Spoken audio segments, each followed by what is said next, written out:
నమస్కారం. నేటి సినిమా అనేది ఎంతవరకు ఈ రోజున అందరి మన్ననలను పొందుతోంది. సినిమా విషయంలో ఎన్నో విమర్శలు, గ్రాఫిక్స్ వెంట పెద్ద పెద్ద బడ్జెట్ల వెంట పరుగులు పెడుతూ అంతర్జాతీయ స్థాయిలో సినిమాలు తీస్తున్నామని ఫీల్ అవుతున్న ఏ సినిమా కూడా సామాన్యుడి మనసుకు కానీ సామాన్యుడి జీవితాల వైపు కానీ తిరిగి చూడట్లేదు. ఆ విషయంలో ప్రతి చోట విమర్శలు మనకు వినిపిస్తూనే ఉన్నాయి. ఈనాటి సినిమా సామాన్యుడికి అందుబాటులో లేదు అనేది ప్రతి ఒక్కళ్ళు మాట్లాడుకునే మాటే. కానీ సామాజిక అంశాలతో సామాజిక స్పృహతో తీసిన సినిమాలని ఎంతవరకు ఆదరిస్తున్నాం, అలాంటి డైరెక్టర్లని ఎంతవరకు ప్రోత్సహిస్తున్నాం ఒక్కసారి ఆలోచించాల్సిన విషయం. అయితే ఈ కోవలోకి చెందిన వ్యక్తే దయ స్పృశించని కోణం అంటూ లేదు సామాజిక అంశాలలో. అది డ్రగ్స్ అయి ఉండొచ్చు, లేదా జీవితానికి సంబంధించిన వివిధ కోణాలు అయి ఉండొచ్చు. ఇప్పుడు కొత్తగా బాపు అంటూ మనుషులకి సంబంధించిన ఒక అంతరంగ కోణంలో ఉండే ఒక చీకటి ఆలోచనలని, అలాగే మమతలకు సంబంధించిన ఆ చెమ్మని మనకి అందిస్తూ ఒక అద్భుతమైన సినిమాని జనాల ముందుకు తీసుకొచ్చారు. కానీ దాని ఫలితం ఎలా ఉంటుంది? ఎంతవరకు కమర్షియల్ వైపు పరుగులు పెట్టేవాళ్ళు ఈ వైపు తొగి చూస్తున్నారు? ఇదే విషయాలని దయాతో అడిగి మాట్లాడి తెలుసుకుందాం. దయ గారు నమస్తే అండి. మీరు తీసిన 3 సినిమాలు కూడా సామాజిక అంశాలే. జిందగీ, అగ్లీ, ఇవాళ బాపు. నిజంగా ఒక పచ్చి మట్టి వాసన ఎలా ఉంటుందో అలా ఉన్నాయి మీ సినిమా పేర్లు కూడా. ఈ అంశాలను ఎంచుకోవడంలో మీకున్న పర్సెప్షన్ ఏంటి అసలు? అంటే నాకు ఎట్లంటే మేడం, సినిమా అనేది ఒక కమర్షియలే మేడం 100%. కాకపోతే అందులో కొంచెం ఏదైనా జోడిస్తే సోషల్ ఏదైనా జోడిస్తే బెటర్ ఏమో నా ఫీలింగ్ మేడం. ఎందుకంటే ఇది సినిమా అనేది లార్జ్ ఆడియన్స్కి వెళ్తుంది మేడం. ఇన్ఫ్లుయెన్స్ ఎక్కువ ఉంటుంది సినిమా పైన, ప్రభావం ఎక్కువ ఉంటుంది జనాలపైన. సో అట్లా అని చెప్పేసి కొంచెం నాకు తోచినంత కమర్షియల్లో ఉంటూనే పెడితే బెటర్ ఏమో అనేది నా ఫీలింగ్ ఏదో కొంత. అంటే సినిమా అనేది సామాన్యుడి జీవితాలను ప్రభావితం చేస్తుందనేది మీరు నమ్ముతారు?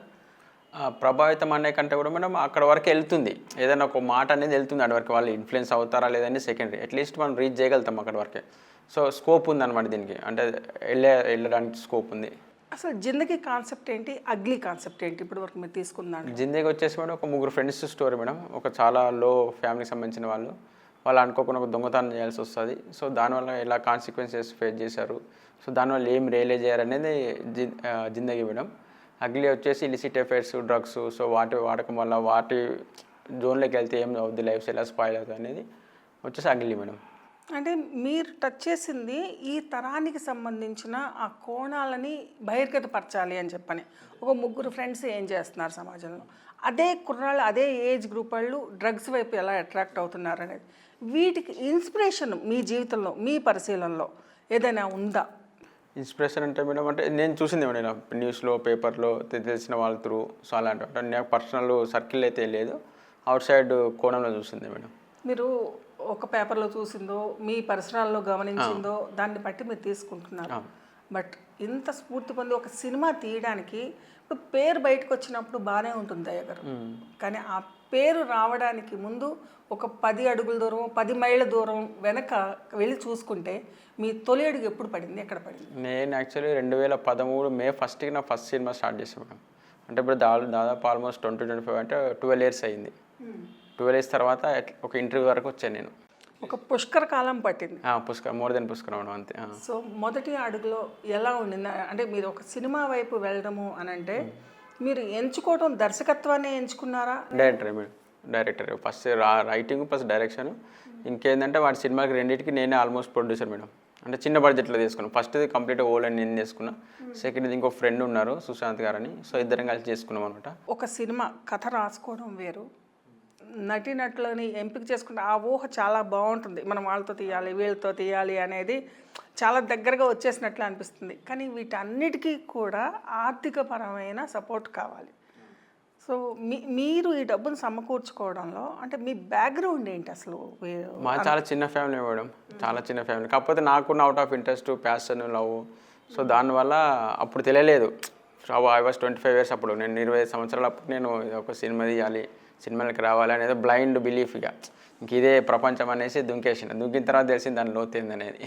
ఎక్కడ అసలు మీ ఏరియా? మీరు ఎక్కడ? మేము హైదరాబాద్ బేగంపేటలో ఉంటాను. నేను పేరెంట్స్ అంతా వచ్చేసి కర్నూలు అనమాట. మేము ఉండేది ఇక్కడ బేగంపేట, మేమంతా ఇక్కడ రాయలసీమ బ్యాక్గ్రౌండ్. బ్యాక్గ్రౌండ్. రాయలసీమ అంటేనే అసలు రకరకాల జీవిత కథలకి ఒక రకమైన అంటే వలసలు ఉంటాయి అక్కడ. అండ్ చాలా వరకు కరువు కాటకాలు ఎక్కువగా డ్రై ఉంటాయి. ప్లేస్ కాబట్టి మేడం అంటే కొంచెం ఈ నేపథ్యమే మీకు ఈ సామాజిక అంశాల పట్ల ఉండొచ్చు మేడం. ఇప్పుడు మేము కూడా అలా వచ్చేవాళ్ళం మా హైదరాబాద్కి. సో అది కూడా ఒకటి ఉండే పర్సనల్ ఎక్స్పీరియన్సెస్ కూడా ఉంటాయి కదా. సో సో మొదట అంటే మీరు చదివింది కానివ్వండి, మీ నేను ఎడ్యుకేషన్ బ్యాక్గ్రౌండ్. మాస్టర్స్ చేశాను మేడం నేను బయోటెక్నాలజీలో. మాస్టర్స్ చేసిన తర్వాత ఒక 3.5 years మార్కెటింగ్ చేశా. దాని తర్వాత ఇందులోకి వచ్చా మేడం. బయోటెక్నాలజీ అనేది మామూలు విషయం కాదు దయ్య గారు. మేడం చాలా ఫ్యూచర్ ఉంది దానికి. ఉంది మేడం. ఇంకా మేము చేసినప్పుడు నేను 2010లో మాస్టర్స్ అయిపోయింది. సో అప్పుడు బూమింగ్, ఇంకా అప్పుడు స్టార్టింగ్. నేను బ్యాచిలర్స్ కూడా అదే చేసా, మాస్టర్స్ కూడా అదే చేసాను మేడం, రెండు.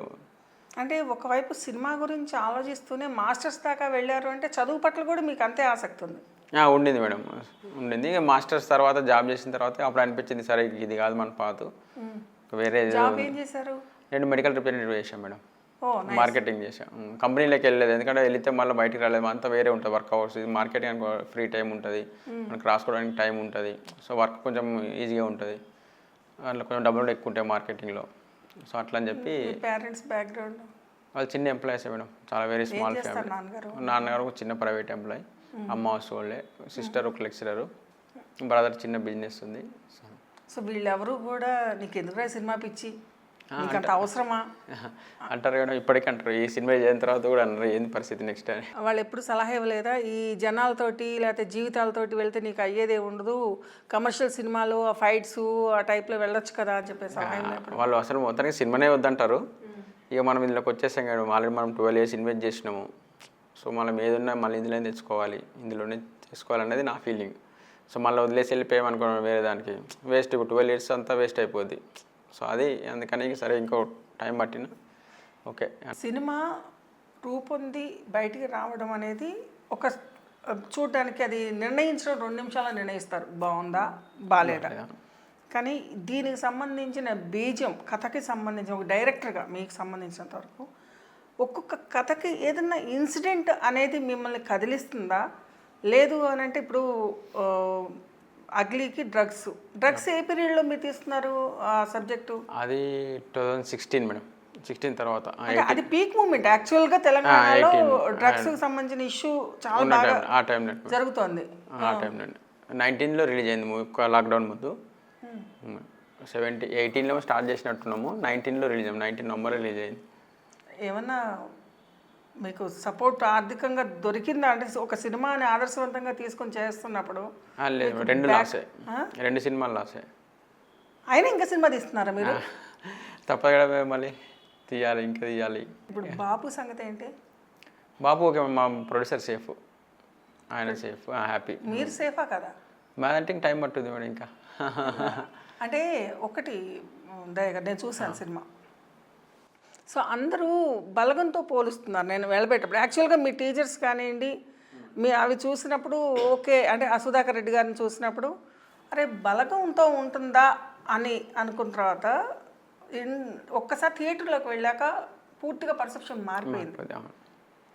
అంత డీపర్ దీంట్లోకి సబ్జెక్ట్లోకి ఎలా వెళ్ళగలిగారు? అంటే రైతు జీవితాన్ని తీసుకోవడం వేరు, కానీ రైతుకి కుటుంబంలో ఒక కష్టం వస్తే స్కీమును ఉపయోగించుకోవడానికి ఆ ఫ్యామిలీలో ఒక తీసుకునే నిర్ణయం, ఆ డార్కర్ షేడ్ని ఎలా గమనించారు మీరు ఇది అసలు? నేను యాక్చువల్లీ ఇక్కడ మన దగ్గర జరిగిన ఇన్సిడెంట్ మేడం ఒకటి, అంటే మెదక్ సైడ్ ఒక చిన్న జరిగిన ఇన్సిడెంటే. సో దాన్ని తీసుకొని ఆ స్కీమ్ గురించి మొత్తం రీసెర్చ్ చేసినప్పుడు చాలా తెలిసిందనమాట. సో ఓకే మనుషులు ఇట్లా కూడా ఉంటారు, ఇలా కూడా చేస్తారు అన్నది, అంటే నేను ఇంటర్నల్గా కొంచెం రీసెర్చ్ చేసినప్పుడు లైట్ అయితే తెలిసిందనమాట. సో రైటింగ్లో అది అంతా సేఫ్ అయింది. దాని తర్వాత ఎలా అనేది ఆ ఇన్సిడెంట్లో సబ్జెక్టు రావడం వేరు దయ్య గారు. మీరు హ్యాండిల్ చేసిన విధానం సినిమాలో అంటే అక్కడ నెగటివ్ కూడా అనిపించదు క్యారెక్టర్, వాళ్ళ ఇన్నోసెన్స్ మేడం అంతే, వాళ్ళ ఇన్నోసెన్స్. దాంతోపాటు ఆ ప్రేమను కూడా చూపిస్తారు మీరు. అంటే ఆయన చనిపోవాలని కోరుకుంటారు, అట్ ది టైం ఉన్న రోజులు మంచిగా చూసుకోవాలని కూడా అనుకుంటారు. ఈ పాత్రలు క్రియేట్ చేసేప్పుడు, ఈ సన్నివేశం క్రియేట్ చేసే ముందు అది బయటకు వచ్చిన తర్వాత ఓకే ఇది నేను అనలైజ్ చేస్తున్నాను, కానీ ఆ పాత్ర క్రియేట్ చేసేటప్పుడు జనరల్గా ఏమవుతుంది, క్రూయల్గా చూపించేద్దాంలే, వీళ్ళ మనస్తత్వం ఇలా ఉంటుంది కదా అనేది ఉంటుంది. అసలు ఈ బ్యాలెన్సింగ్ అనేది ఎలా చేశారు? ఎందుకంటే మేడం వాళ్ళు స్మాల్ టైం ఫార్మర్స్ అనమాట. వాళ్ళకి ఈవిల్ మైండ్ అనేది ఏముండదు. వాళ్ళు ఏదన్నా ఆ రోజు గడిచినామా, నెక్స్ట్ మన పిల్లలు చిన్న అంత ఆలోచన వరకే ఉంటుంది అనమాట. ఇందులో కూడా ఏదంటే సాక్రిఫైజ్ అయినా మేడం అది. ఇప్పుడు ఆమె ఏమనుకుంటుంది, వాళ్ళ వైఫ్ ఎప్పుడైతే వాళ్ళ మామ చనిపోవాలనుకుంటుందో, ఆమె క్యారెక్టర్ యాక్చువల్లీ ఆమె ఇంటెన్షన్గా ఏం చనిపోవాలనుకోదు. ఇప్పుడు ఆమెకి ఆప్షన్ లేదు. ఇప్పుడు ఒక తక్కల్లో మీరు అన్నట్టు భర్త ఉన్నారు, ఒక దగ్గర ఈమె ఉన్నది, మామ ఉన్నారు. సో మనం వేరే చేసుకున్నప్పుడు మామ పోతే బెటర్ ఏమో, జస్ట్ ఆప్షన్ అంతే. అది ఆమె కంపల్సరీ మామే పోవాలని అది అంటే ఇంకా ముందు జీవితం ఉంది కాబట్టి చూశాడు అయిపోయింది అన్న ఒక అనలైజ్ చేసుకొని వాళ్ళకి వాళ్ళు ఏదో ఇన్నోసెన్స్లో అది ఆలోచించుకొని తీసుకునే డిసిజన్ అనమాట. మళ్ళీ ఫైనల్గా వాళ్ళు రియలైజ్ అయ్యి ఒక ఇది కాదు అని అలా. అది జీవితం అనేది ఎప్పుడైనా కూడా మన సంఘటనలు ముందుకు తీసుకెళ్తుంది గారు. కానీ ఈ దీంట్లో కత్తి మీద సాములాగా మీరు ఒకటి పత్తి రైతులకు సంబంధించిన ప్రొజెక్షన్ ఇస్తూనే వ్యవస్థాగతమైన లోపాలను కూడా ఇండైరెక్ట్గా చూపించారు. ఒక రైతుకి ఆ ప్రొటెక్షన్ కనుక ఉండుంటే కనుక అతనికి చావు దాకా వెళ్లాల్సిన అవసరం రాదు అనేది చూపించారు. దీంట్లో మీ పరిశీలన ఏంటి, అసలు సొసైటీలో ఎలా ఉందంటారు? ఇప్పుడు ఇలాంటి రెగ్యులర్గా చూస్తూనే ఉంటాయి మేడం. ఇప్పుడు మామూలు మార్కెట్లో టమాటో ఒకసారి ఉందైతే ఒకసారి ఫ్రీగా గంపలు పెట్టేసి వెళ్ళిపోతారు, ఎవరు కొనుక్కోరు. ప్లస్ ఇప్పుడు మన దగ్గర కూడా రీసెంట్గా గన్ని బ్యాగ్స్ లేక కూడా ఎంత ఇది అసలు అవి షార్టేజ్ అని చెప్పి చాలాసార్లు వరి కొనలేదు మధ్య రీసెంట్గా 3 days బ్యాక్. వర్షాలు కూడా ఎంతో వరి తడిసిపోయింది. కళ్ళాలు లేక రోడ్ల మీద వేసి ఎంతో ఇది నైట్ ఇది అయిపోతున్నాయి. సో అట్లా చాలా మార్కెట్ ఇప్పుడు టార్ప్లిన్ కవర్లు కూడా కొంతమంది అఫోర్డ్ చేయలేరు అనమాట. వాటిని ఉంటాయి కదా కొన్ని సడన్గా వర్షం పడడానికి అప్పటికప్పుడు చేయలేడు. వాడు కొందామని 2000-3000 ఉంటుంది, అది అఫోర్డ్ చేయలేరు, ఉన్నది షేర్ చేసుకుంటుంటారు. సో అలా ఇప్పుడు ఈ సమాచారం అంతా మీరు న్యూస్ బ్యాక్గ్రౌండ్స్ వీటిలో చూస్తుంటారు, లేకపోతే క్షేత్రస్థాయికి వెళ్తారా? గ్రౌండ్ లేదు మేడం, కొంచెం క్షేత్రస్థాయిలో కూడా కొంచెం ఉంది మేడం. ఎక్కడెక్కడ తిరిగారు ఈ సినిమా కోసం? మీరు ఏ ఊళ్ళు తిరిగారు? మేము కరీంనగర్ ఆల్మోస్ట్ డిస్ట్రిక్ట్ అని తిరిగాం మేడం. ఇంకా కామారెడ్డి వెళ్ళినాము, తర్వాత మళ్ళీ అంతే మహారాష్ట్ర బార్డర్ వరకు వెళ్ళినాము, 5-6 మార్కెట్లు తిరిగినాము, లోకల్ చాలా తిరిగినాం మేడం. జనరల్గా సినిమా అని అంటే ఫారినర్ దీంట్లో లొకేషన్స్ వెతుకుదామని వెళ్తారు. మరి మీరు కరీంనగర్ ఈ ప్రాంతాలను పత్తి కోసం ఎంచుకోవడంలో మీకు అక్కడ కనిపించిన జీవనశైలి ఏంటి అసలు? ఫస్ట్ రైతు మోస్ట్లీ ఎక్కడైనా ఒకేలా ఉంటుంది మేడం. కాకపోతే అక్కడ జియోగ్రఫీలో కొంచెం వేరే ఉండొచ్చు. ఒక దగ్గర డ్రై ల్యాండ్స్ ఉంటాయి, ఒక దగ్గర వెట్ ల్యాండ్స్ ఉంటాయి, ఒక దగ్గర వాటర్ ఎక్కువ ఉంటాయి, ఒక దగ్గర వాటర్ ఉండవు. సో అంతే తేడా తప్ప వాళ్ళ లైఫ్ స్టైల్ మోస్ట్లీ ఎక్కడైనా ఒకలా ఉంటుంది. వాళ్ళ జీవన విధానం అనేది మార్పు అయితే ఉంటుంది అనుకోని అయితే నేను అనుకోను మేడం. ఇప్పుడు ఒక కథ రాసుకున్న తర్వాత దయ గారు దానికి సంబంధించిన ట్రీట్మెంట్ ఇవ్వడం అది ఒక ఎత్తు, దానికి సంబంధించిన గ్రౌండ్ రీసెర్చ్ చేసి దానికి రిలవెంట్గా లొకేషన్స్ చూసుకోవడం ఒక ఎత్తు. ఇవి బాగా కుదిరినా కానీ దానికి తగిన పాత్రలని పోషించే నటులు దొరకడం అనేది అది చాలా పెద్ద టాస్క్. అంటే మీరు ఈ తండ్రి పాత్రకి సుధాకర్ రెడ్డి గారినే ఎందుకు ఎంచుకున్నారు? అంటే బలగంలో సక్సెస్ అయ్యారు కాబట్టి దీంట్లో ఎంచుకున్నారు, లేకపోతే మీ పాత్రకి సరిపోతుంది? పాత్ర సరిపోతారు మేడం. అప్పటికి బలగం రాలేదు మేడం. మేము కథ అనుకున్నప్పుడు ఆయనకి వెళ్ళి అడ్వాన్స్ ఇచ్చినప్పుడు ఆయన ఇంకా బలగం లాస్ట్ సైడ్లో సూట్లు ఉన్నారు. అప్పటికి ఆ పేరు లేదు, అప్పటికి వేరే పేరు ఉంది సినిమాకి. అసలు బయటికి తెలియదు అసలు ఆ సినిమా అప్పటికి. బలగం అసలు జనాలకి ఏం ఐడియా లేదు. అప్పుడే మేము తనకు అడ్వాన్స్ ఇచ్చేసాం. అంటే ఆయన ఏజు, ఆయన క్యారెక్టర్, ఆయన మాండలికము, ఆయన 600 పైగా డ్రామాలు చేస్తున్నాడు, ఆయన డ్రామా ఆర్టిస్ట్ అనమాట. ప్లస్ ఇంకా ఆయన ఇప్పుడు ఆ ఏజ్ గ్రూప్ వాళ్ళు మన దగ్గర చాలా తక్కువ. ఇప్పుడు అంత లాంగ్వేజ్ మాట్లాడి అలా ఉండేవాళ్ళు. సో ముందే ఫిక్స్ ఆయన. అప్పటికి ఆయన కొత్త పౌరుడు ఇంకా 2-3 ఏవో చేస్తున్నారు. సో అలా మేడం. సో మెయిన్ ఆర్టిస్ట్ని బాపుని సెలెక్ట్ చేసుకున్నారు. సో బాపు చుట్టూ పిల్లర్స్గా ఒక కొడుకు కావాలి, కోడలు కావాలి, మనవడు కావాలి. సో ఇంత న్యాచురల్గా ఈ పాత్రకు తగిన నటుల్ని ఎంచుకోవడానికి మీరు ధన్యా బాలకృష్ణని, ఆమనిని, అసలు అన్నిటికన్నా మించి బ్రహ్మాజీ గారిని ఎందుకంటే బ్రహ్మాజీ గారు కన్విన్స్ అయ్యారా అసలు మీకు? ఫస్ట్ టైం స్టోరీగానే కన్విన్స్ మేడం. తను ఫస్ట్ టైం స్టోరీ చెప్పగానే ఆయన ఫుల్ నవ్వుకున్నారా, మనం చేస్తున్నాం అన్నారు. తర్వాత మేము 2 years ట్రావెల్ చేసినాము. జనరల్గా ఒక ఇది ఉంటుంది, అది నేను కూడా ఫీల్ అయ్యున్నాను చెప్పి. అంటే బలగం వచ్చింది కాబట్టి బ్రహ్మాజీ యాక్సెప్ట్ చేసి ఉంటారా అనే ఫీలింగ్ నాకుంది. యాక్చువల్గా కామిక్ విలన్ లాగా కమర్షియల్ దీంట్లో చేశారు కదా. ఇలాంటి రా క్యారెక్టర్ యాక్చువల్గా ఒక నిజంగా చాలామంది కొడుకుల్ని రిఫ్లెక్ట్ చేస్తుంది ఆయనలో. సో ఆ క్యారెక్టర్ని చేయడానికి కొంత ఆలోచిస్తారు, అరే నేను ఎటు వెళ్తున్నాను అవును. అనేది.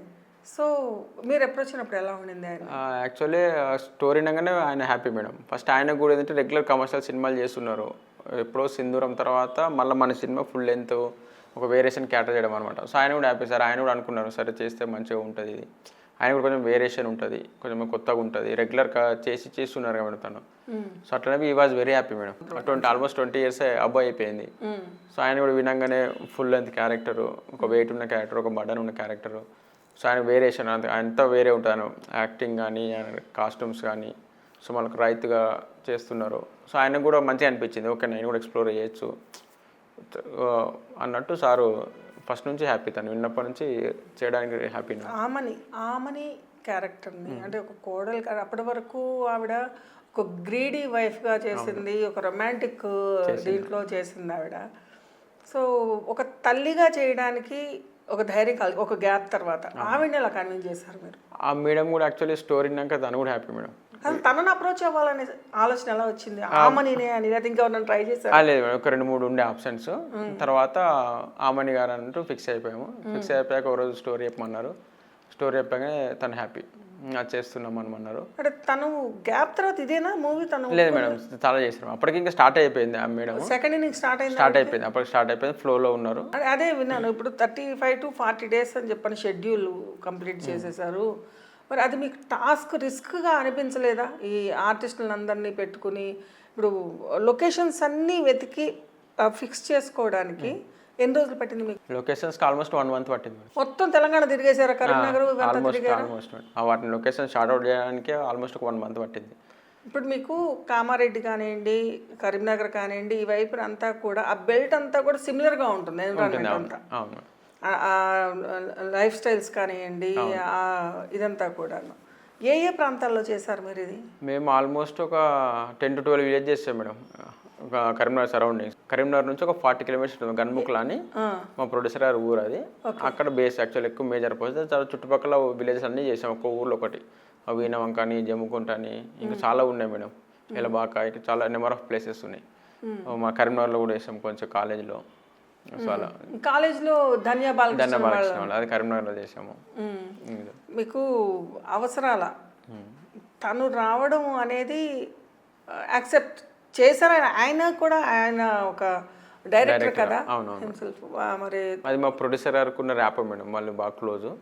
సో తను ఒకసారి ఇంటికి వెళ్ళాము, ఇలాగనే వెళ్ళి చెప్తే ఆయన ఓకే అన్నారు, చేశారు. ప్రొడ్యూసర్ తెచ్చుకున్నారు. ధన్య బాలకృష్ణన్ అనే క్యారెక్టర్ని మీరు డిజైన్ చేసినప్పుడు మొరాలిటీస్ ఉన్నాయి అండ్ ఒక మెచ్యూర్డ్ ఉన్న అమ్మాయి, ఇండివిజువాలిటీ ఉన్న అమ్మాయిగా క్యారెక్టర్ని డిజైన్ చేశారు. బట్ అమ్మాయి ఎలా ఉండింది? ఆ అమ్మాయి అంటే తను చాలా ప్రొఫెషనల్ మేడం, చాలా పర్ఫెక్ట్. అంటే ప్రిపేర్ వచ్చింది షూట్కి, ఏదన్నా సీన్ పేపర్ ముందే ఇచ్చేసేయాలి తనకు. షూట్కి వచ్చి కెమెరా పెట్టేలోపు స్టార్ట్ ఇక మొత్తం అంతా ఫుల్ ప్రిపేర్ ఉంటుంది. తను మొత్తం ట్యాన్ అయ్యి మొత్తం అంతా తను చాలా ఫేర్గా ఉంటుంది. సో ట్యాన్ అయ్యి అదే డీ గ్లామర్ అవ్వడానికి అమ్మాయి సిద్ధంగా ఉంది. ఎందుకంటే ఆ ఏజ్ ఉన్న వాళ్ళు నాకు రేపు ఫ్యూచర్ నాకు ఉపయోగపడుతుందో లేదో, మళ్ళీ నాకు డీ గ్లామర్ అవుతుంది, పెద్ద కమర్షియల్ సినిమా కూడా కాదు కదా అని ఆలోచించే అమ్మాయి ఆలోచన ఎలా ఉండింది అసలు? తను కూడా ఏంటంటే మేడం, యాక్చువల్ ఏమైందంటే తను కూడా ఫస్ట్ టైం అనమాట విలేజ్ క్యారెక్టర్. ఇప్పటివరకు తన కెరియర్లో విలేజ్ క్యారెక్టర్ చేయలేదంట. సో ఒక ఆపర్చునిటీ వచ్చింది, సరే ఎక్స్ప్లోర్ చేద్దాము, తను కూడా కొత్తగా ఉంటుంది, ఒక కొత్త థింగ్ ట్రై చేసినట్టు ఉంటుంది అని తను కూడా హ్యాపీ మేడం. తను కూడా తనకి సంబంధించిన వరకు తన బ్యాక్గ్రౌండ్ అంతా కూడా ఒక మ్యూజికల్ బ్యాక్గ్రౌండ్, మ్యూజికల్, ఫాదర్ వాళ్ళంతా మ్యూజికల్. మ్యూజికల్ చాలా చేసింది, కాకపోతే అర్బన్ క్యారెక్టర్స్ ఎక్కువ చేసింది తను, విలేజ్ క్యారెక్టర్స్ ఇప్పటికి చేయలేదు అనమాట. సో ఇది ఫస్ట్ టైం తన విలేజ్ క్యారెక్టర్. వీళ్ళందరూ జనాలకు పరిచయం అయిన వాళ్ళు. ఓకే ఓకే, 2 క్యారెక్టర్లు అనేవి చాలా మెచ్యూర్డ్గా, చాలా క్లారిటీగా కనిపించాయి. ఒక క్యారెక్టర్, ఒక సెల్ఫిష్ క్యారెక్టర్ని చాలా అందంగా ప్రొజెక్ట్ చేశారు. అమ్మాయిలకి ఈ కాలంలో ఉన్న ఒక ధోరణిని ఎందుకు వచ్చింది ఆ థాట్? ఆ కంక్లూజన్ ఇవ్వాలని ఎందుకు అనిపించింది మీకు? జరుగుతున్నాయి కదా, అవి కూడా జరుగుతున్నాయి. సరే జరుగుతున్నాయి, సింపుల్ వర్డ్ సరిపోదు. మిమ్మల్ని ఇన్ఫ్లుయెన్స్ చేసిన ఆ ఇన్సిడెంట్స్ ఏంటి అసలు? ఈ ఇన్ఫ్లుయెన్స్ అంటే పర్సనల్గా ఇన్ఫ్లుయెన్స్ చేసింది ఏం లేదు, నేను చూసిందే, అబ్జర్వ్ చేసిందే, సొసైటీలో అబ్జర్వ్ చేసింది మేడం. ఒక ఆడపిల్ల అంటే మీరు ఎక్కడా కూడా ఫ్రేమ్లో ప్రొజెక్ట్ చేసుకుంటూ వెళ్తున్నారు, ఈ అమ్మాయి ఇతరుతో స్టిక్ అయి ఉండదు అది మనం ట్రావెల్ చేస్తున్న వాళ్ళకి అది అర్థమైపోతుంది అర్థమైపోతుంది. ఇతను ఇది చేస్తున్నాడని. సో ఈ క్యారెక్టర్ని ఎంచుకునేటప్పుడు కొత్త వాళ్ళని తీసుకుంటే వీళ్ళు సరిగా చేస్తారా లేదా ఒక డైరెక్టర్ తప్పనిసరిగా భయం ఉంటుంది. అవును మేడం. ఎందుకంటే నేను ముందు క్యారెక్టర్ నేచర్ ఎందుకు చెప్పాను అని అంటే అది అంత డీప్ ఉన్న క్యారెక్టర్ కాబట్టి, అవును. ఆ డెప్త్ ఉంది ఉండదు. అవును. ఆ క్యారెక్టర్కి సంబంధించి. ఎందుకంటే ఒక నెగిటివిటీ మనుషుల్లో ఉన్న అదర్ షేడ్ని మీరు ప్రొజెక్ట్ చేసుకుంటూ వచ్చారు ఎవ్రీ క్యారెక్టర్లో. అవును. సో వాళ్ళు ఆ పిల్లలకి ఇంతకుముందు ఎక్స్పీరియన్స్ ఉందా? తను తమిళ్లో చేసింది మేడం, ఏదో వెబ్ సిరీస్లో తను యాడ్ చేస్తుంటుంది. తెలుగులో ఫస్ట్ టైం మేడం. తను పేరండి పేరు అభిత వెంకటరమణ అని, తమిళ అమ్మాయి. తమిళ్లో చేసింది తను, అక్కడ 2-3 వెబ్ సిరీస్లో చేసింది. ఫ్రీక్వెంట్గా యాడ్స్ అవి చేస్తూ ఉంటుంది. సో అలాగే తెలుగులో ఫస్ట్ టైం మేడం. ఎక్కువగా ప్రొజెక్ట్ చేసుకుంటూ వెళ్ళింది తెలంగాణ లాంగ్వేజ్. సో దానిపైన ఎక్కువగా పట్టు ఉండాలి. ఒక చిన్న యాస స్లాంగ్ మార్పు వచ్చినా కూడా తెలంగాణ ప్రజల్లో ఒక చిన్న కలుక్కుమంటుంది. అవును మేడం, ఉంటుంది. సో మీరు ఆ విషయంలో ఎలాంటి జాగ్రత్తలు తీసుకున్నారు? అది బేసిక్గా నేను ఇక్కడే కాబట్టి కొంచెం అలవాటు ఉంది. నా ఫ్రెండ్స్ అంతా కూడా ఇక్కడనే, అంత లోకల్స్, కరీంనగర్ వాళ్ళు, చుట్టుపక్కల అంత వరంగల్ అంత లోకల్ కాబట్టి మేము రెగ్యులర్గా అదే లాంగ్వేజ్లో ఉంటాము. ప్లస్ మా సినిమాలో చేసిన వాళ్ళు కూడా ఏంటంటే అందరూ మోస్ట్లీ తెలంగాణ బేస్డ్ ఉన్నాడు. ఒక 2-3 క్యారెక్టర్ తప్ప అందరూ తెలంగాణ బేస్డ్ అనమాట. సో కొంచెం ఈజీ అయింది. మనం రైటింగ్లకి ఏమైనా మిస్టేక్లు ఉన్నప్పుడు వాళ్ళు చెప్పేటప్పుడు యాక్ట్ చేసేటప్పుడు కరెక్ట్ చేసుకునే వాళ్ళు ఆటోమేటిక్గా. ఇప్పుడు ఈ బాపు అనేది యాక్చువల్గా ఉత్తర తెలంగాణలో ఎక్కువగా అంటారు యాక్చువల్గా. సో ఈ బాపు అని పేరు పెట్టడం అనక ఏంటి ఆలోచన ఏంటంటే ఏమన్నా రిలవెంట్గా ఏదన్నా? లేదు, అదే మీరు అన్నట్టు ఫాదర్ని బాపు అంటారు కదా అనేసి బాపు అని పెట్టమని, ఫాదర్ బేస్డ్ స్టోరీ కాబట్టి ఫాదర్ స్టోరీ అని చెప్పని పెట్టారు. జిందగీ దీనికి అప్రోచ్ అయ్యేటప్పుడు ఒక డైరెక్టర్గా మీకు ఎస్టాబ్లిష్ అవుతాను ఒక నమ్మకం ఉండిందా? అప్పుడా మేడం? అప్పుడు టు బి ఫ్రాంక్ అంటే ఏం ఆలోచించలేదు మేడం. నెక్స్ట్ డే అనేది ఏం ఆలోచించలే. ఈ సినిమా చేయాలి, ఏదో ఒకటి సినిమా సినిమా చేసేసిన తర్వాత అర్థమైంది ఓకే చాలా అంతే. దాని తర్వాత అది ఇట్టా రిలీజా ఇక అది అసలు ఏమీ తెలియదు, అసలు ప్రాసెసే తెలియదు. బ్లైండ్గా ఓకే అన్నం ఉండాలి నేను ఇప్పుడు అంతే, రైస్ ఉంది అందులో వాటర్ పోయాలా, ఎంత ఫ్లేమ్ చేయాలి, ఉప్పు వేయాలా ఏమీ తెలియదు. రైస్ తీసుకొచ్చేసి వేసేసాం, చేస్తూనే ఉన్నాం. ఇక అది చాలా అయిపోయింది.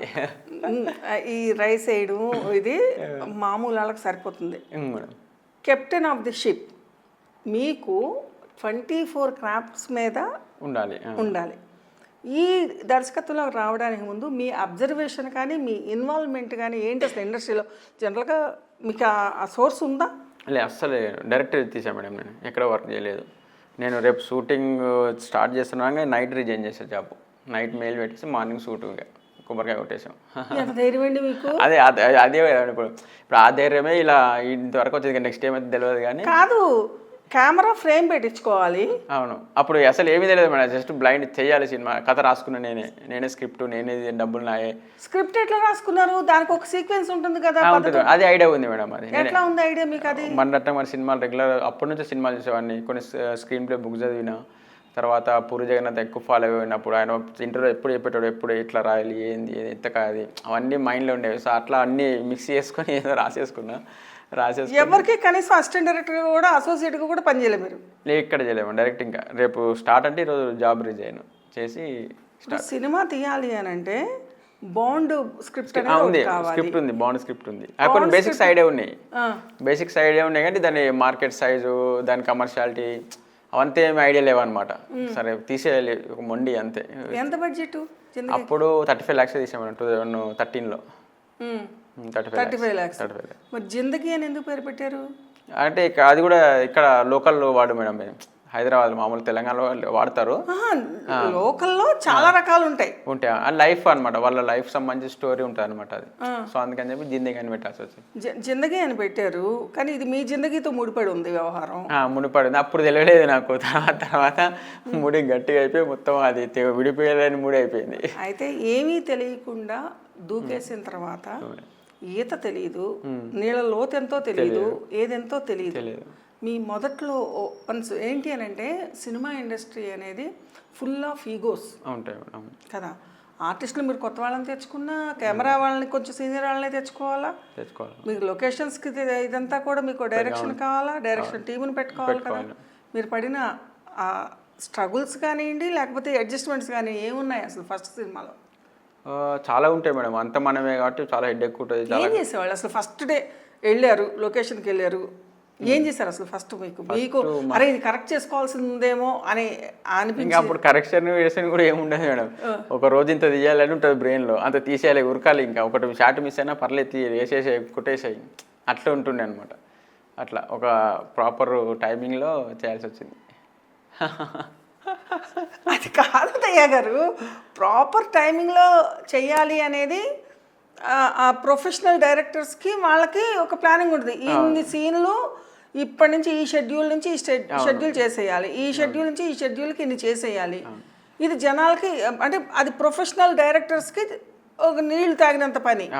మీరేమో అమాంతం ఈ మెడికల్ రిప్రజెంటేటివ్ ఉద్యోగం నుంచి దూకేశారు ఇందులో దూకిన తర్వాత ఎవరికి ఎంత బత్తాలు ఇవ్వాలి, ఎవరికి ఎక్కడ ఇప్పుడు కెమెరా ఏ ఫ్రేమ్లో పెడుతున్నారో అన్న తెలియాలి కదా మీకు. అది కొన్ని బేసిక్ సైడ్ ఉన్నాయి మేడం. డబ్బులు కూడా ఏంటంటే మార్కెటింగ్ అన్నీ చేస్తున్నాయి కాబట్టి ముందే నాకు తెలుసు నా దగ్గర ఎంత డబ్బులుని.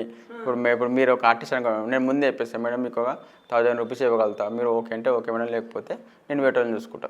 క్లారిటీ ఉండింది అంటే నా దగ్గర ఉన్న డబ్బులకి నేను సెగ్రిగేట్ చేసుకున్నాను ఆల్రెడీ. డిఓపి గారు మీకు ఇంతని ఇవ్వగలుగుతా, అంతైతే నా దగ్గర లేదు, హెల్ప్ చేస్తా అంటే రండి కలిసి పని చేద్దాము. సో అలా స్టార్ట్ అయింది జర్నీ. మ్యూచువాలిటీ నేను ముందే క్లారిటీ ఉంటే నా దగ్గర ఎంత ఉందో అంతే ఇవ్వగలుగుతా, అంతకు మించి అయితే నేను అఫోర్డ్ చేయలేను, మీరు ఓకే అనుకుంటే ట్రావెల్ అవుదాము. సో అలా ఫస్ట్ నుంచి మేము చాలామంది ట్రావెల్ అవుతున్నాం మాతో పాటు. మా అసోసియేట్స్ మోహన్ అని, అబ్బు అని, ఇంకా మై రిటర్ అని, ఇంకా డిఓపి ఉన్నారు, చాలామంది టెక్నీషియన్ టీము. ఫస్ట్ నుంచి మేము ఆల్మోస్ట్ ఫస్ట్ మూవీ నుంచి అలా ట్రావెల్, ఇంకా స్టిల్ ఈ సినిమాకి కూడా ట్రావెల్ అయ్యామన్నమాట. ఇంకా ఫర్దర్ కూడా ట్రావెల్ అవుతాం. ఇప్పుడంటే కొంత అంచనా వచ్చింది, వీళ్ళు ఫలానా దాన్ని ఎక్స్ప్రెషన్స్ ఇవ్వగలుగుతారు, వీళ్ళకి చేస్తా నమ్మకం ఉంటుంది. కానీ అప్పుడు మీరు రాసుకున్న క్యారెక్టర్కి అందరు కొత్త వాళ్ళనే తీసుకున్నారు. అంత కొత్త ఆడిషన్స్ పెట్టి అంత కొత్త వాళ్ళు తీసుకున్నారు. ఒక్కరు కూడా ఒక సీనియర్ ఆర్టిస్ట్ అంతే. మరి వాళ్ళతో మీరు ఎలా చేయించగలనని చెప్పి అనుకున్నారు? మీరు అనుకున్న ఆ ఎక్స్ప్రెషన్స్ కానీ ఆ ఇది కానీ ఎలా చేయించగలనని చెప్పి అనుకున్నారు? వాళ్ళకి ఏమైనా ట్రైనింగ్ ఇచ్చారా ముందు? వాళ్ళకి ముందు ట్రైనింగ్ కూడా ఇచ్చాం మేడం. ఒక 1 వీక్ అట్లా వర్క్షాప్ పెట్టేసి, మళ్ళీ వినేష్ సార్ అని ఆయన మెయిన్ చేశారనమాట అప్పుడు ఫస్ట్ సినిమాకి. ఆయన పెద్ద థియేటర్ ఆర్టిస్ట్ హైదరాబాద్లో. ఆ పిల్లలకి ప్రీవియస్ ఎక్స్పీరియన్స్ ఏమైనా ఉందా? వాళ్ళు చేస్తున్నారు మేడం ప్రీవియస్గా, కొన్ని షార్ట్ ఫిల్మ్ చేస్తున్నారు, చిన్న చిన్న క్యారెక్టర్స్ సినిమాలు చేస్తున్నారు. సో అట్లా ఇంకా వాళ్ళ షార్ట్ ఫిల్మ్స్ చూస్తూ దాంట్లోంచి పిక్ చేసుకొని మళ్ళీ వాళ్ళ ఆఫీస్కి వచ్చిన తర్వాత మళ్ళీ వాళ్ళు ఆడిషన్ తీసుకొని ఓకే అనుకుంటే మళ్ళీ రిహార్సల్ చేయించి అప్పుడు షూట్కి వెళ్ళాము. ఆల్మోస్ట్ ఒక 15 days వర్క్షాప్ లాగా చేసుకొని షూట్కి వెళ్ళాము. ఇంకా లక్ ఏంటంటే మా టెక్నీషియన్ అంతా ఫిల్మ్ స్కూల్ బ్యాక్గ్రౌండ్ అనమాట. వాళ్ళకి ఆల్రెడీ నాలెడ్జ్ ఉన్నది ప్రాపర్గా ప్రాక్టికల్గా. సో అది ప్లస్ అయిపోయింది. ఓకే, సో మీ పక్కన ఉన్న వాళ్ళు మీకు కొంచెం ఆ ప్లస్ అదే. సో కానీ ఒక డైరెక్టర్గా ఒక నిక్కచ్చిగా ఉండాల్సిన అవసరం చాలా ఉంటుంది. లేదు అని అంటే గొర్రెపిల్లలు కనుక తప్పిపోయినట్టు ఇల్లు ఎవరు ఇష్టం వచ్చినట్టుగా చేస్తారు. వీళ్ళందరినీ ఏకతాటి మీద కట్టిపెట్టి ఉంచడానికి మీరు ఎలా ఉండేవారు సెట్స్లో? అట్లా ఎక్కుతాడు అంటే అది వేవలెంత్ మేడం, అంతే. కలిసిపోతే ఏం ప్రాబ్లం ఉండదు మేడం. మీరు అంటే ఈగోలు ఉంటేనే ప్రాబ్లం, ఉరుకుతుంటే గొర్రెలు. ఇక అన్ని గొర్రెలు ఒక దగ్గర ఏం ప్రాబ్లం ఉండదు, ఒక్కొక్కరు తేడా అయితేనే ప్రాబ్లం. ఇక బేసికల్గా మనం ఎదుటి వాళ్ళకి ఇచ్చే రెస్పెక్ట్, వాళ్ళతో మనం షేర్ చేసుకునే బిహేవియర్ మీద డిపెండ్ ఉంటుంది మేడం. బేసిక్గా మనం మంచిగా అనుకో, బేసిక్గా వాళ్ళు కూడా మంచిగానే ఉంటారు. మనం నేనేదో డైరెక్టర్ అని ఈగో మీద కాల్ వేసుకున్నారే బాబు ఇదంటే వాడు అదే అంటాడు. సో అవేం రాకుండా యాజ్ ఎ ఫ్రెండ్లీగానే నడుస్తుంటాం వర్క్ ఫ్లో. కొబ్బరికాయ కొట్టిన దగ్గర నుంచి గుమ్మడికాయ కొట్టిన దాకా ఈ మధ్యలో జిందగీకి ఎన్ని రోజులు తీసుకున్నారు టైం? అంటే 28 days 40 days ఇంతే స్పాన్ పెట్టుకుంటున్నారు టైం స్పాన్. ఏంటి అంత ధైర్యం ఏంటి మీకు? అసలు నాకు అర్థం కాదు. ఒక సినిమాని 30 days 40 days తీసేయడం ఏంటండి? అంతే మేడం, మోస్ట్లీ అంటే 45 days మేడం. హాలీవుడ్ సినిమాలన్నీ అంతే. మనం కొంచెం ఎక్కువ అంటే లిబర్టీ ఎక్కువ ఉంటుంది, మన దగ్గర ఎక్కువ రోజులు తీస్తాం. కానీ ప్రాపర్గా అయితే 45 days 50 days మోర్ దెన్ చాలా సరిపోతాయి. పోస్ట్ ప్రొడక్షన్కి అది సపరేట్, ఓన్లీ షూట్ డేస్ అంటాను. షూట్ డేస్ మినిమం 40 days సరిపోతుంది. 45 days ఎనఫ్ అంటే చిన్న సినిమాలకి, మా రేంజ్ సినిమాలకి. ఏ సినిమా అయినా 62 scenesగా ఉంటాయి. అంటే ఆర్టిస్టులు ఉంటాయి, వాళ్ళ కంఫర్ట్స్ వేరే ఉంటాయి, డిపెండ్స్ ఆన్ ఆర్టిస్టులు. అట్లా వాళ్ళ షెడ్యూల్స్ టైమింగ్. ఇప్పుడు 6 to 6 అనుకున్నాం మేడం, అయిపోద్ది 45 daysలో. ఇప్పుడు ఆర్టిస్టు పెద్ద ఆర్టిస్టులు అనుకోండి, కమిట్మెంట్స్ చాలా ఉంటాయి, సో చాలా ఫ్యాక్టర్స్ ప్లే అవుతాయి అనమాట. సో మాలాంటి చిన్న సినిమాలకి 45 days ఎనఫ్. దీనివల్ల బడ్జెట్స్ కూడా సేవ్ అవుతాయి. మా మెయిన్ ఇంటెన్షన్ కూడా అదే ఉంటుంది మేడం. మీరు ఈ బడ్జెట్స్ కన్సర్న్ కానివ్వండి, అండ్ నెక్స్ట్ సోషల్ కాన్షియస్తో మీరు సినిమా వెళ్తున్న మీరు, సినిమా ఇండస్ట్రీ అంటే కూడా అంతే ప్రేమ ఉంటుంది కదా 100% కదా.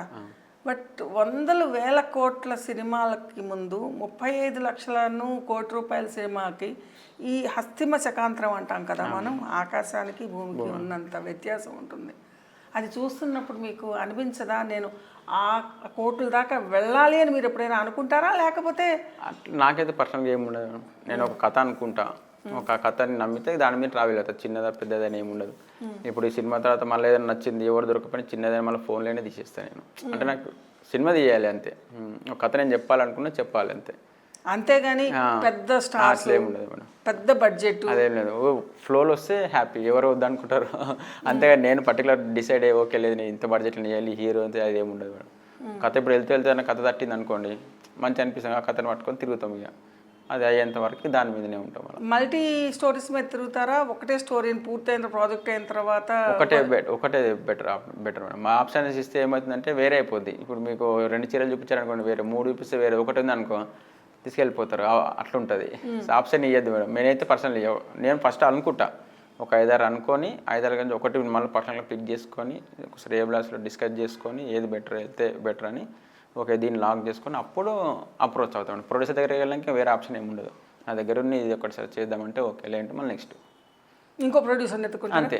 అంతేగాని మళ్ళీ మీరు కాంప్రమైజ్ అవ్వరు. మళ్ళీ ఆయనకి ఇంకా వేరే కథ చెప్పేది ఏమి ఉండదు. ఇక ఛాలెంజింగ్ అంటే మేడం ఫస్ట్ సినిమా తర్వాత సినిమా ఫ్లాప్ అయింది. అది ఇక కథలు పట్టుకొని ఎక్కడ తినా వర్కౌట్ అవుతలేదు. అప్పటికి ఆల్మోస్ట్ 16 రిలీజ్ అయింది, 2 years తిరిగా ఎక్కడ వర్కౌట్ అవ్వలేదు. ఇక అప్పటికి లేట్ అయిపోతుంది, గ్యాప్ ఎక్కువైపోతుంది, ఏదో చేయాలి మళ్ళీ ఒక ఇప్పుడు iPhone 8+ అని వచ్చిందనమాట. 8+ లాంచ్ అయింది అప్పుడు. సో సరే ఇక 8+ ఐఫోన్లో తీసేద్దాంలే సినిమా అని చెప్పి ఐఫోన్లో తీసినాం మేడం. ఒక 11 to 13 lakhs అయినాయి. తీసి దాన్ని థియేటర్లో కూడా రిలీజ్ చేసినాం మేడం. అది ఒకటే లెన్స్ వాడినాం మేడం. అన్మార్క్ లెన్స్ అని ఒకటే యూఎస్ నుంచి తెప్పించిన ఒక లెన్స్, ఒకటే సింగిల్ లెన్స్ అనమాట. దానికి ఒక గిమ్మెల్ ఉన్నాము, ప్రాపర్ లైట్ సెటప్ అంత ఉండింది. ఈజీ ఉండే మేకింగ్ మాకు. ఇప్పుడు హైదరాబాద్లో ప్రతి క్రౌడ్ ఏరియాలో షూట్ చేసినాము. ఇప్పుడు చార్మినార్, రాబ్దాల్గంజ్ ఫ్లైఓవర్ మీద చేజ్ సీక్వెన్స్ చేసినాం. అదే మామూలుగా చేజ్ సీక్వెన్స్ చేయాలంటే మస్తు పైసలు ఖర్చు అవుతాయి, అసలు ఇంపాసిబుల్. ఫోన్ కాబట్టి మాకు కొంచెం ఈజీ అయిపోయింది. ఆ పర్పస్లో కూడా వాడాల్సి వచ్చింది. దాన్ని ఎక్కువ లైవ్ లొకేషన్లో తీయడం వల్ల అట్లా ఆ విధంగా మాకు వర్కౌట్ అవ్వద్దని ఫైనాన్షియల్గా ఆ విధంగా అన్నట్టు దాంతో తీయడం జరిగింది. సినిమాటోగ్రఫర్ ప్రాపర్ అంత సినిమానే మేడం, జస్ట్ కెమెరా ప్లేస్లో ఐఫోన్ అంతే. మిగతా అన్ని సినిమాకి ఏవైతే ఉంటాయో అన్నీ అవి రెగ్యులర్ కామన్ మేడం. లైట్స్ కానీ అంత ఎవ్రీథింగ్ కామన్. పోస్ట్ కానీ ఎవరికి చెప్పలేము మేడం. యాక్చువల్లీ ఇప్పుడే రివీల్ చేస్తారు. మేము రిలీజ్ అయినంత వరకు కూడా ఎవరికి తెలియదు, అసలు బయట ఎవరికి తెలియదు మేము ఐఫోన్ తీసినామని. ఇప్పుడు ఇంకా అడ్వాన్స్ మేడం. మేము తీసినప్పుడు ఇంకా కొంచెం అంత అడ్వాన్స్ అది కెమెరాస్. ఇప్పుడు సినిమాస్టర్ పీస్ అని చెప్పి కెమెరాస్ ఇంకా అడ్వాన్స్. ఈజీ మనం ఇప్పుడు తీసేది సినిమా మంచి స్టోర్ ఉండి మంచి లైటింగ్ సెట్ చేసుకుంటే సినిమా తీసేయచ్చు. మన ఏంది అల్టిమేట్ స్టోరీ టెల్లింగ్. ఆ స్టోరీని ఏ విధంగా చెప్తాం అనేది డిపెండ్స్ ఆన్ మన ఫైనాన్షియల్ చాలా డిపెండ్స్ ఏంటి. ఇది దారి లేదని చెప్పేసి అక్కడనే ఉంటే అక్కడ ఉండిపోతాం. ఏదో ఒక దారి మెల్ల దోకుడు ఆ దారి ఇప్పుడు బాపు వరకు వచ్చింది. ఇవాళ రేపు ఎలా ఉంది అని అంటే ఈ ట్రెండ్ ఇమీడియట్గా ఓవర్ నైట్ ఫేమ్ వచ్చేయాలి. అవును, దానికోసం సైడ్ ట్రాక్స్ వెళ్తున్నారు, అది నిర్మాతల్ని ముంచుతున్నారు కదా. మీకు ఎప్పుడు అనిపించలేదా నేను ఓవర్ నైట్ తెచ్చేసుకోవాలి పేరు? నేను అదేం లేదండి, అదేం లేదు. నాకు తెలిసింది అంటే వర్క్ చేయడము, సినిమాకి సంబంధించి వర్కే చేయడము, సినిమానే చేయడము, నమ్మకం కాన్ఫిడెన్స్ ఉంటుంది. ఏదో ఒక రోజు వచ్చింది. మేబీ ఒక లేట్ అవ్వచ్చు, ముందు అవ్వచ్చు. సో అలా జర్నీ అయితే నడుస్తుంది. ఒక 12 years అవుతుంది. ఈ సినిమాతో కొంచెం ఇంకా ఇండస్ట్రీలో కొంచెం రికగ్నైజేషన్ వచ్చింది. ఇంకా రిసెప్షన్ కొంచెం పర్లేదు, బాగానే ఉంది. చూడాలి స్టెప్ బై స్టెప్. నా ఫస్ట్ సినిమాకి ఈ సినిమాకి కంపేర్ చేసుకుంటే నేను అన్ని విధాలకు కొంచెం ఒక స్టెప్ అబోనే ఉన్నా. అంటే ఎక్స్పీరియన్స్ వైజ్ కానీ, టెక్నికల్ వైజ్ కానీ. ఇప్పుడు 10 మంది తెలిసినప్పుడు ఒక 100 members తెలుస్తున్నా. సో అలా డే బై డే అలా మేబీ గుర్తిస్తున్నారా జనం అంటే ఏమన్నా అంటే ఇండస్ట్రీనే జనం ముందు గుర్తించి అంటే ఓకే. ఇప్పుడు మాకు ఒక కార్డు ఉంటుంది. ఇప్పుడు ఒక బాపు సినిమా డైరెక్టర్ అంటే సినిమా రిజల్ట్ ఎలా ఉన్నా కానీ ఒక నోన్ ఓకే ఆ సినిమా ఆరే బాబు అందా అలా. ఇప్పుడు ఫస్ట్ సినిమాకి ఎవరు తెలియదు అలా. ఫస్ట్ సినిమా తర్వాత డ్రగ్స్ సబ్జెక్ట్ తీసుకున్నప్పుడు మీకు ఎవరు సలహా ఇవ్వలేదా? ఎందుకు నువ్వు అన్నీ ఇటుకే వెళ్తున్నావు, వేరే స్టోరీ తీసుకోవచ్చు కదా అనే మాట ఎవరు చెప్పలేదా మీకు? అంటారు మేడం మా ఫ్రెండ్స్, ఇక టెక్నికల్గా కమర్షియల్గా పోతే బెటర్ అదని. ఇక మనం కొంచెంమంది వినము కదా మేడం. ఇక అలా అలా సరే మీరు వినరు. సరే జీవితం నడివయసుకు వచ్చేసింది, మరి జీవితం మొదలుపెట్టేది ఎప్పుడు? చూడాలి మేడం. ఇంకా అది ఎప్పుడు రాస్తుందో. ఇక రాసి ఉంటుందా, రాసుకుంటూ ఉంటుందా? డైరెక్టర్ లేదు, అన్ని డెస్టినీ. పెళ్ళెప్పుడు? డైరెక్టర్ అడుగుతున్నా, పెళ్ళెప్పుడు? పెళ్ళి చూడాలి మేడం. ఇంకా మోస్ట్లీ ఒక 1-2 years. అంటే సినిమా ఇండస్ట్రీలో అడుగుపెట్టిన కుర్రవాడికి పిల్లనివ్వడానికి భయపడతారు. సక్సెస్ లేని డైరెక్టర్ని ఒక రకంగా బలహీనంగానే చూస్తారు. ఎలా ఉంది మీకు బయట సొసైటీలో? ఫస్ట్ అంటే నేను అప్రోచ్ అవ్వలేదు మేడం పెళ్లి కోసం, ఎందుకంటే నాకు ఇంకా నేను కొంచెం ఫైనాన్షియల్ సెట్ అయ్యి కొంచెం మంది కెరీర్ అయినాక చేసుకుందామని నా ఫీలింగ్ పర్సనల్గా. బటన్ అవ్వకూడదు, ఇప్పుడు వచ్చిన వాళ్ళు మళ్ళీ బటన్ ఫీల్ అయ్యి సో అన్నీ ఎందుకు రిస్క్, ఏదో నడుస్తుంది నడవని అన్నట్టు మేడం. బర్త్డేని ఫీల్ అవ్వడం అంటే అన్ని విధాలు ఉంటాయి, మనం ఫైనాన్షియల్ సెట్ అవ్వాలి అన్నీ ఉంటే. సినిమా కోసం అయితే కోట్లు లక్షలు తీసుకొచ్చి పెడతారా? పెళ్లి చేసుకోవడానికి అదే అయిపోయాయి మేడం, అన్నీ అయిపోయాయి లేవుడు పెట్టడానికి కూడా. మీ సినిమాలను చూసి పెద్ద డైరెక్టర్స్ నుంచి కానివ్వండి, లేకపోతే పెద్ద ప్రొడక్షన్ హౌసెస్ నుంచి కానివ్వండి, అప్రిసియేషన్ లేదా ఒక గుర్తింపు, దయ మాకేమైనా స్టోరీ చేస్తావా అనే పిలుపు కానీ ఏమన్నా వచ్చాయి మేడం. రీసెంట్ కాల్స్ వచ్చాయి ఒక 2-3. ఈ సినిమా కూడా ఇండస్ట్రీ చాలా పెద్దవాళ్ళు చూసినారు, అప్రిషియేట్ చేసినారు, పిలిచి మాట్లాడారు ఒక 1/2 hour 1 hour. So happy madam, కొంచెం బెటర్ అయింది. బాపు తర్వాత బాపు ట్రీట్మెంట్లో మీరు పాటల్ని ఒక అద్భుతమైన దీంట్లోకి జానర్లోకి తీసుకెళ్ళారు మీరు. అంటే ఆ పాటల్ని అంత సెన్సిటివ్గా పెట్టడానికి కూడా మీకంటూ ఒక టేస్ట్ ఉండాలి యాక్చువల్గా. అంటే నేను జిందగీ పాటలు అవి నేను వెళ్ళే జిందగీలో కూడా సేమ్ అలాగే ఉంది. అలాగే ఉంటాం, సిచ్యువేషనల్ స్టోరీ డ్రివెనే ఉంటాయి మేడం, పర్టికులర్ అవుట్ ఆఫ్ అయితే ఏముండవు. మెలోడియస్గా అండ్ జీవితానికి రిలవెంట్గా ఆ మూడు తగినట్టుగా. ఒకప్పుడు ముత్యాల సుబ్బయ్య గారిది కానివ్వండి, ఇలాంటి వాళ్ళు విశ్వనాథ్ గారిది కానివ్వండి, అలా వస్తాయి సిచ్యువేషనల్గా. అదే పాత్రని మీరు ఎంచుకోవడంలో అంటే కమర్షియల్ ఒక క్లబ్ సాంగ్ పెట్టచ్చు, లేకపోతే ఇంకోటి, ఎందుకంటే మీ దాంట్లో అది లేదు, అది కూడా జీవితమేగా. అది కూడా జీవితం అండి, కాకపోతే మన స్టోరీ తగ్గట్టు మేడం. ఇప్పుడు ఈ దీంట్లో ఏంటంటే సాంగ్తో పాటు స్టోరీని ఫార్వర్డ్ చేస్తాం మేడం. సపరేట్ బ్రేక్ ఇచ్చి సాంగ్ లాగా కాకుండా సాంగ్లోనే స్టోరీ ప్లే అవుతుంది. మీరు ప్రతి సాంగ్ చూస్తే ఆ ప్రతి సాంగ్లో ఆ ప్రాసెస్ అంతా చూపించాం మనం. వాళ్ళు ఏరుకోవడము, ఒత్తడము, మార్కెట్కి తీసుకెళ్ళడము.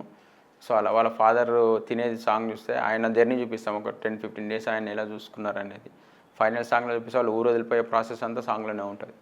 సో అలా ఆరాధ్రు అనే మ్యూజిక్ కూడా ఎక్స్ట్రా ఇచ్చారు. పత్తి కోసే విధానంలో ఆ నేటివిటీ అనేది బాగా కనిపించేలాగా పెట్టారు. అంటే పత్తిని కొయ్యొచ్చు, తీయచ్చు, అండ్ పత్తిని వేసుకెళ్ళేటప్పుడు కూడా ఆ బస్తాల మధ్యలో ఆ దూదిని చక్కగా ప్రొజెక్ట్ అనేది, ఇది బస్తా అంటే వీటిని మీరు డిజైన్ చేశారా, మీ టీమా, లేకపోతే ఏంటి అసలు ఈ ఐడియాస్? గ్రౌండ్ లెవెల్ అబ్జర్వ్ చేసినాము. మా ఆర్ట్ టీమ్ కూడా చాలా వాళ్ళు ఫెంటాస్టిక్, లోకల్ వాళ్ళు. సో వాళ్ళు కూడా చాలా పాత్ర ఉంది అందులో డిజైన్ చేయడంలో. ఎందుకంటే బాపు సీన్ మొదటి నుంచి దీన్ని తీసుకుంటే లాస్ట్ వరకు కూడా ఒక నేటివిటీని ఆ లైటింగ్ దగ్గర నుంచి మొదలుకొని మీరు ఆ లైటింగ్ని కూడా బ్రైట్గా అలా ఇదే చేయాలి దగ్గరగా ఒక పల్లెటూరులో ఎలా ఉంటుంది దానికి సంబంధించింది ఏదే తీసుకుంటూ వెళ్ళారు మీరు. సో పత్తిని ఎంచుకోవడానికి కారణం ఏంటి? పత్తిని అంటే మనం పత్తి ఏంటంటే ఒకసారి తడిస్తే ఇంకా ఎక్కువ రీయూజబుల్ అవ్వదు మేడం. వడ్లో అయినా ఇప్పుడు ఏం చేస్తే ఎండబెట్టి మళ్ళీ రీసేల్ తీసుకుంటుంది ప్రభుత్వం. సో అట్లా కొన్ని పంటలు చూసినప్పుడు పత్తి అయితే కొంచెం బిలీవబుల్గా ఉంటుంది. అది ఒకసారి తడిస్తే ఫంగస్ ఫామ్ అయ్యి మళ్ళీ అంత యూజ్ చేసుకోవడానికి పాసిబిలిటీ ఉండదు అనమాట మేడం. అట్లా అని చెప్పి జనరల్గా ఏ డైరెక్టర్ అయినా కూడా సింపతి కార్డ్తో ఆడియన్స్ని పిలిపించుకోవాలి, ఇది చేసుకోవాలి అని ఒక చావుని సెంట్రల్గా చేసుకుందామని అనుకుంటాడు. మీరు ఇక్కడ చావు థాట్ని ఇచ్చారు తప్పిస్తే చావుని ఎక్కడా ఇవ్వలేదు మీరు, అవునా? ఆ చావు సందర్భం వచ్చినప్పుడు కూడా, ఒక ఆత్మహత్య అనే ఇది వచ్చినప్పుడు కూడా, అరే నువ్వు ఎందుకురా చేస్తున్నావు, డబ్బులు వస్తాయి రా, డబ్బులు అన్న ఒక హోప్ఫుల్ అంటే ఆప్టిమిస్టిక్ థాట్ని మీరు ప్రొవోక్ చేస్తూ ఒక సీన్ని పెట్టారు మీరు. అంటే ఆ రాసుకోవడం వెనక అంటే మీరు ఆత్మహత్యలు అంటే హెయిట్ చేస్తారా ఏంటి, అసలు మీ ఆలోచన ఏంటి? ఆత్మహత్యలు ఏంటంటే అసలు మనిషి కుట్టడమే గొప్ప విషయం. అలా మనం చనిపోవడం అనేది మూర్ఖత్వమని నా ఫీలింగ్. మనం బై గాడ్ చనిపోతే ప్రాబ్లం లేదు, మనం చనిపోవడం అనేది అది వెరీ లో థింకింగ్ అని అంటే నా ఫీలింగ్. ఏమంటే రేపు ఏమవచ్చు తెలియదు మేడం, ఈరోజు ఏం లేకుండా మార్నింగ్ ఏమన్నా అవ్వచ్చు. సో అసలు బతుకుండాలి కదా మనం ఏమన్నా చేయాలంటే. అందుకేనా రేపు ఏమన్నా డబ్బులు ఇవ్వకపోతే రేపు వస్తాయి. అదే పోతూ టైం బాగుంటే ₹1 బ్యాగ్ కూడా దొరకవచ్చు మేడం. డినే చేయలేని ఫ్యాక్ట్ కదా అది. ఎలా మారచ్చు లైఫ్, అది బతుకుండాలి కదా ఫస్ట్ మనం. అదేనా చివరికి చూపించారు లక్ష్మీదేవి విగ్రహం? హోప్ మేడం, అది ఒక హోప్. అరే నువ్వు సర్వైవ్ అయితే ఏదో ఒక రోజు నీకు ఏదో ఒక ఫామ్లో ఒక నమ్మకం అనేది వస్తుంది. ఒక ఫ్రెండ్ ద్వారా రావచ్చు, సినిమాలు చూడ విగ్రహం ద్వారా రావచ్చు, లేకపోతే ఎవరైనా మోటివేషన్ పర్సన్ ద్వారా రావచ్చు. వెళ్తూ ఒక పర్సన్ ఒక 2 మంచి మాటలు చెప్పినా మారిపోయే అవకాశం ఉంటుంది. అట్లా హోల్ బాపు కానివ్వండి, డ్రగ్స్ దీనికి సంబంధించిన జిందగీలో మొత్తం ఈ జర్నీ మొత్తంగా 12 ఏళ్ల జర్నీలో ఆ సినిమాలని ఒకసారి తరచు చూసుకుంటే నేను ఇంకా బెటర్గా ప్రొజెక్ట్ చేయాల్సింది ఉంది అని అనిపించి కరెక్ట్ చేసుకున్న సందర్భాలు ఏమైనా ఉన్నాయా? ఉంటాయి మేడం. ఇప్పుడు ప్రతి సినిమా ఇది ఉంటుంది. ఫస్ట్ సినిమా చూసినప్పటికి మళ్ళీ చూసి నేనే చూడండి ఇప్పుడు మళ్ళీ దాన్ని. సో అంటే ఇంకా బెటర్గా చేయొచ్చు. నెగిటివిటీ పక్కకు పెట్టేశారు, ఎందుకంటే మీరు మోర్ ఆప్టిమిస్టిక్ కాబట్టి మిమ్మల్ని చూసి అరే దయ భలే చేసేవరా ఇది అని అనిపించిన సీన్స్ కానీ కాన్సెప్ట్ కానీ ఉన్నాయి. ప్రతి సినిమాలో ఒక సీన్ అయితే కంపల్సరీ. ఏది చెప్పండి, జిందగీలో మిమ్మల్ని మీరు మెచ్చుకున్న సీను? జిందగీ ఇంటర్వ్యూకి ముందు ఒకటి ఉంటుంది మేడం, వాళ్ళ సిస్టర్ వేరే వాళ్ళ అమౌంట్ కోసం సమ్ సీన్ ఉంటుంది అనమాట. అది పర్సనల్గా బాగా ఇష్టం అనమాట. అగ్లీలో ఆ డ్రగ్స్ అబ్బాయి ఉంటుంది అనమాట కొన్ని సీన్లు. సో వాళ్ళ పని మనిషికి వారి మధ్యలో ఫైట్ ఉంటుంది ఒకటి. సో అలా ఎందుకు అంత కదిలించి మిమ్మల్ని మీరు అంత ఇదిగా అప్రిషియేట్ చేసుకునేంతగా ఏముంది అందులో? అంటే వాళ్ళు పండించిన ఎమోషన్ కానీ ఆ సీన్ కన్వే చేసిన ఇది కానీ సో అలా ఉంటుంది. అయితే బాపు విషయానికి వద్దాం. బాపు త్రూఅవుట్ యాక్చువల్గా ఒక ఐఫిస్ట్. ఆ సీను ఆవుని తీసుకుని వెళ్ళి అమ్ముదాము, కబేళకి తీసుకెళ్దామని, లేకపోతే అంగడి కావచ్చు ఏదన్నా కావచ్చు. సో అలా ఒంటరిగా అలా తీసుకురావాలి, ఆ సీన్ని అలా ఎస్టాబ్లిష్ చేయాలి అనేది ఏంటి? అది థాటా లేకపోతే అనుకోకుండా జరిగింది? లేదు, థాటా మేడం. అది ఇప్పుడు అదంటే లైఫ్లో అంతా అయిపోయింది కదా, ఒంటరి అయిపోయిండు, చుట్టూ ఏం లేదు, అంతే పొలం వదిలేసి వెళ్తారు, ఊరు వదిలి వెళ్దామనే ఫీలింగ్లో ఉన్నాడు.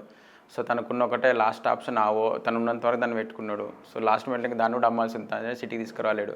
సో అంతా లోన్లీనెస్ థాట్లో నడుచుకుంటూ వెళ్తుంటాడు మేడం. ఆ బ్రిడ్జ్ మీద తీయడానికి కూడా రీజన్ ఉంది.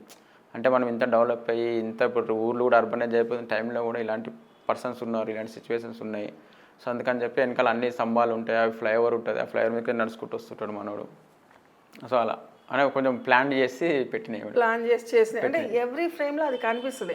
అతన్ని చంపాలి అని అనుకుని డిసైడ్ అయిన తర్వాత ఫ్యామిలీ అందరూ కన్విన్స్ అయిన తర్వాత ఎక్కడ డ్రామాటిక్ సీన్స్ అనేది మీరు ఎక్కడ ప్రొజెక్ట్ చేయలేదు. యాక్చువల్గా ఒకరిని చెట్టు మీద ఉంచారు, ఒకరిని ఒక దగ్గర కాపలో ఉంచారు, మనసులో ఒక టెన్షన్ ఇదంతా కూడా క్రియేట్ చేశారు, థ్రిల్లింగ్ లైట్. సో ఇదంతా సీన్ ఓకే, కానీ చివరికి వచ్చేసరికి సుధాకర్ రెడ్డి అందరినీ నవ్వించేస్తాడు.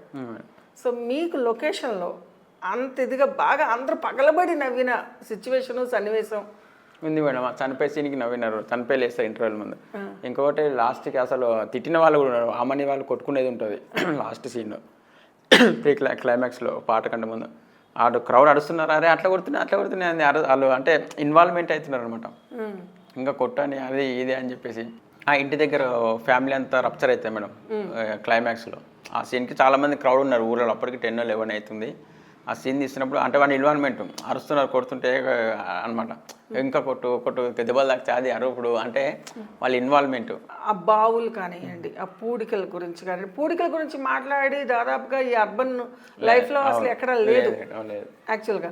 ఆ పూడికల గురించి వాటి గురించి చెప్పాలని ఎలా అనిపించింది? అసలు గంగవ్వ అనే క్యారెక్టర్ తనే కదా కీలకం. అవును. బాబాని ఎందుకు ఇన్వాల్వ్ చేశారు మీరు? నాకు అర్థం కాలేదు సినిమాలో. బాబాని అంటే ఆమె ఇంటుంటుంది అనమాట ముసలామె. ఇప్పుడు అందరూ మామూలుగా ప్రవచనాలు రెగ్యులర్ అయిపోయాడు, ఇప్పుడు నడుస్తుంటాయి కదా మేడం. సో అలా ఇప్పుడు వాటి కూడా ట్రెండ్ అలవాటు అవుతున్నారు జనాలు, వాటిని చూసి పూజలు చేయడము, వాటిని చూసి ఇది చేయడము, వాటిని చూసి అంతా.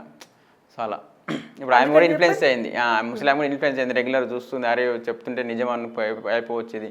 ఆమెకు దాని వాల్యూ సంబంధం లేదు. ఇప్పుడు ఒక బిలీవ్గా నమ్ముతుంది ఒక పర్సన్ని. సో ఆ నమ్మకం అనేది అక్కడ క్రియేట్ చేయగలిగిండు. సో ఆ నమ్మకం తీసుకెళ్ళి వేసేసింది ఆమె, ఆ నమ్మకం వేరే దగ్గర ఉపయోగపడింది. సో అలా ఇంటర్లింక్ మేడం అన్ని. సో ఆమన్ గారు అనే వ్యక్తి లాస్ట్కి ఏమన్నారు అసలు? ఆవిడని పూర్తిగా రా పర్సన్గా మీరు ప్రొజెక్ట్ చేశారు కదా. ఆమన్ గారు కానివ్వండి, బ్రహ్మాజీ గారు కానివ్వండి, 40 రోజులు కదా రాత్రి బోళ్ళు చేశారు కదా. అంటే ఆ 40 రోజుల్లో మీకున్న స్ట్రగుల్ కానివ్వండి, మీరు పడిన కష్టాలు నేను ఆనందం కూడా ఉంటుంది. సో వాట్ ఎవర్ ఆ మొత్తం రోలప్ చేసే క్రమంలో ఏంటి మీ అనుభవం ఏంటి అసలు? అందరి నుంచి ఫీడ్బ్యాక్ ఏంటి లాస్ట్కి?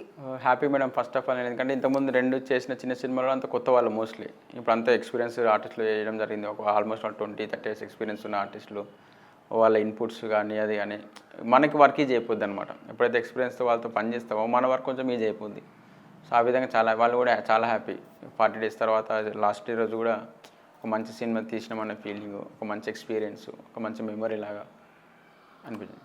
బాపు అనేది రేపు ఏ విధంగా జనాలని చేరబోతుందో మేడం. థియేటర్స్ అనేది ఓకే, అదే చిన్న సినిమాలని అనేది ఐడియాలజీలు కానీ అవి కానీ మారినాయి కాబట్టి ఎలా ఉంది అసలు రెస్పాన్స్ ఉన్నంత వరకు?